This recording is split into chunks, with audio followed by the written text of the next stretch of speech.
gars yi parfois du neex a wax de mais équipe africain yi amaguñ niveau mondial de ils n'ont pas encore compris les exigences du très haut niveau très franchement à part Maroc non góob ni dinañ gaaw a gis équipe africain bu dem finale coupe du monde sax ba daan da koy jël parce que pare wuñ mentalement gëmaguñ ni ñun war nañoo mën a jël coupe du monde mentalement gëmaguñ ni ñun war nañ mën a dem finale coupe du monde. Parfois on nous élimine sur des détails ca loolu équipe africaine rek lañ koy def regardez le match contre Égypte ak Argentine tey équipe bu toll ni Argentine nga mal mëne ko Argentine nekkul ci matcham nga mëne ko 2-0 jusqu'à la 60e comme niñ éliminé Sénégal noonu lañ éliminé Belgique tey comme niñ éliminé RD Congo noonu lañ ko éliminé comme niñ éliminé Côte d'Ivoire noonu lañ ko éliminé nga xam ni neexul dégg quoi du question de racisme du dara mais on n'est pas encore prêt Afrique pareegul pour genre de compétition yi je suis désolé de le dire mais pareegul pour ces genres de compétition c'est malheureux mais félicitations à l'Argentine ah Messi moom xaw ma nit la xaw ma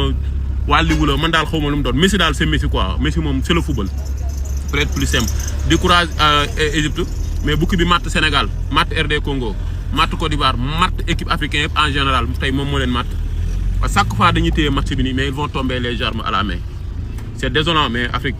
pareeguñ très franchement pareeguñ on n'a pas encore compris c'est quoi la coupe du monde xamaguñ loolu gars yi man Messi damaa bëgg ngeen wax ma bien bu dee xam ngeen lu mu doon ngeen wax ma man moom Messi très franchement xaw ma nit la xaw ma rab la xaw ma jinne la xaw ma xutbu samaan la xaw ma wàlliwu la mais Messi moom sawaay man moom pare naa ci ay mbiram quoi Messi moom sawaay il faut mu yëgal pression bi andi adrénaline bi yëpp pour wane ne moom c'est Messi quoi c'est lui le football non mais Messi du nit mais c'est le très haut niveau c'est le très haut niveau gars yi gis nga ko à 39 ans Messi est le meilleur buteur pour l'instant de cette coupe du monde avec 9 buts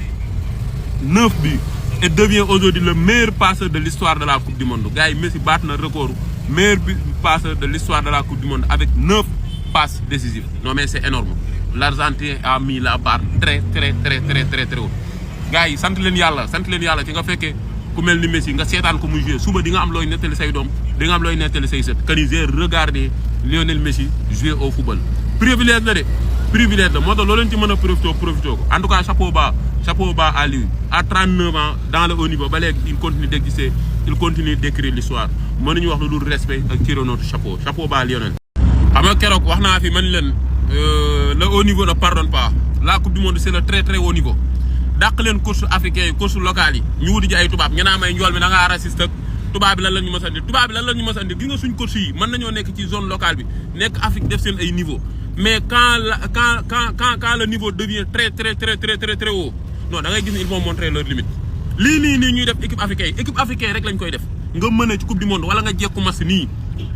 mën a ay 2-0 3-0 ba mu def ay 20 minutes 30 minutes ay bout de minutes tak ñu yéegal ñu remonter la égaliser remonter la équipe africaine kese ngay def gis ñu def ko dans les plus grandes compétitions ndax lan parce que dañoo am ay coachs yoo xam ne amuñu niveau coupe du monde lii équipe africaine rek lañ ko def regardez la Côte d'Ivoire xool leen Sénégal keroog xool leen tey jii nii Égypte lii c'est désolant c'est humiliant l'Argentine mën na dóor ku dul Égypte mais tey boo xoolee da nga xam ne l'Égypte est tombé les armes à la main l'Égypte avait les moyens pour gagner ki nga xam ne moom mooy Argentine bii comme Sénégal keroog contre ki nga xam ne moom mooy la Belgique gars yi coupe du monde du ay caaxaan gis nga mën nga nekk fii ak sa course locale yi ñu lay jëlal ay kaan ak yooyu de mais wallahi si tu veux rivaliser avec les grandes nations il faudra nga am course de très haut niveau coupe du monde du ay caaxaan c'est le très haut niveau rien n'est pardonné et tous les détails comptent da ngay am équipe bu baax am coach bu baax mais boo amee équipe bu baax am joueur yu baax amoo coach bu baax sa waay ci benn changement wala benn erreur bu muy def rek dañ lay rey c'est le haut niveau. gars yi information bi laa gis ñu ne Mamadou Sarr Como daf ko bëgg Como bu Assane Diao Como bu Cheikh Fabregas en tout cas c'est une bonne opportunité bu fekkee dëgg la non c'est une très bonne chose pour Mamadou Sarr parce que Como Cheikh Fabregas am na idéologie il incarne le football moderne en plus il fait confiance aux jeunes te gis naa ni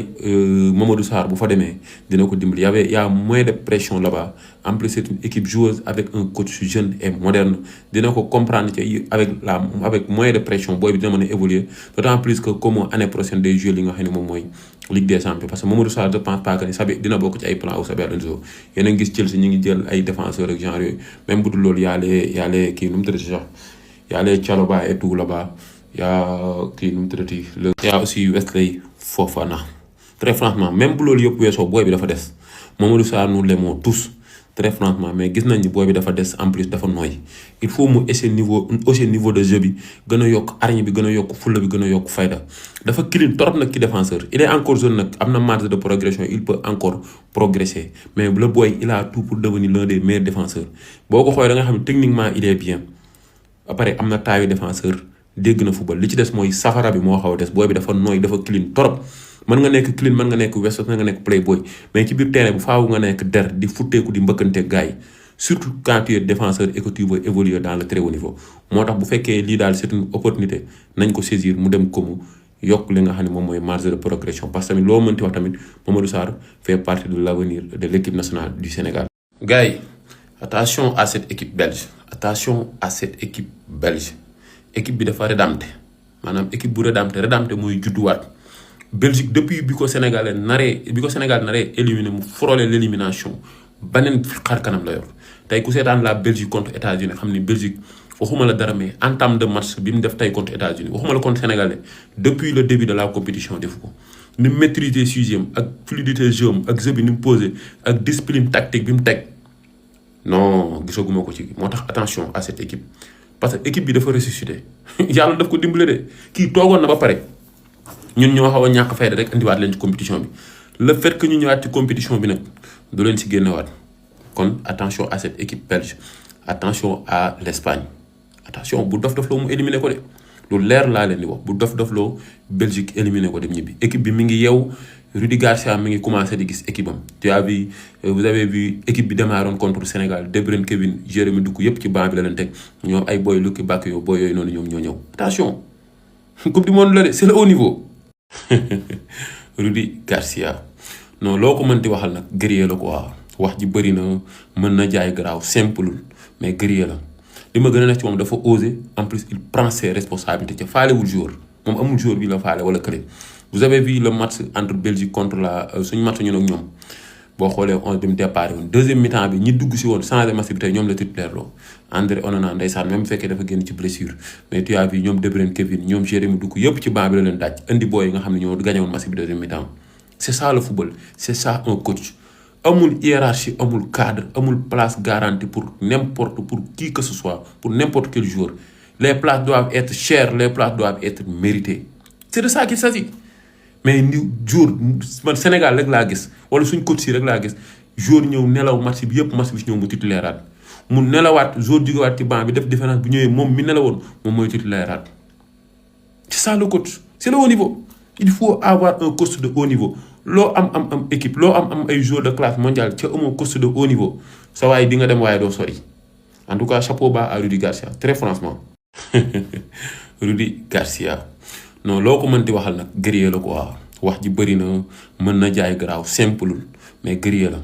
li ma gën a nekk ci moom dafa oser en plus il prend ses responsabilités ca faalewul joueur moom amul joueur bi la faale wala kële vous avez vu le match entre Belgique contre suñu match ñun ak ñoom boo xoolee 11 bi mu départ woon deuxième mi-temps bi ñi dugg si woon changé match bi tey ñoom la titulaire loo André Onana ndeysaan même bu fekkee dafa génn ci blessure mais tu as vu ñoom De Bruyne Kevin ñoom Jérémy Doku yëpp ci banc bi la leen daaj indi booy yi nga xam ne ñoo gagné woon match bi deuxième mi-temps c'est ça le football c'est ça un coach amul hiérarchie amul cadre amul place garantie pour qui que ce soit pour n'importe quel joueur les places doivent être chères les places doivent être méritées c'est de ça qu'il s'agit mais ni jour man Sénégal rek laa gis wala suñ coach si rek laa gis jour ñëw nelaw match bi yëpp match bi ñëw mu titulairaat mu nelawaat jour jógewaat ci banc bi def différence bu ñëwee moom mi nelawoon moom mooy titulairaat c'est ça le coach c'est le haut niveau il faut avoir un coach de haut niveau loo am équipe loo am ay joueurs de classe mondiale ca amoo coach de haut niveau sa waaye di nga dem waaye doo sori en tout cas chapeau bas à Rudi Garcia très franchement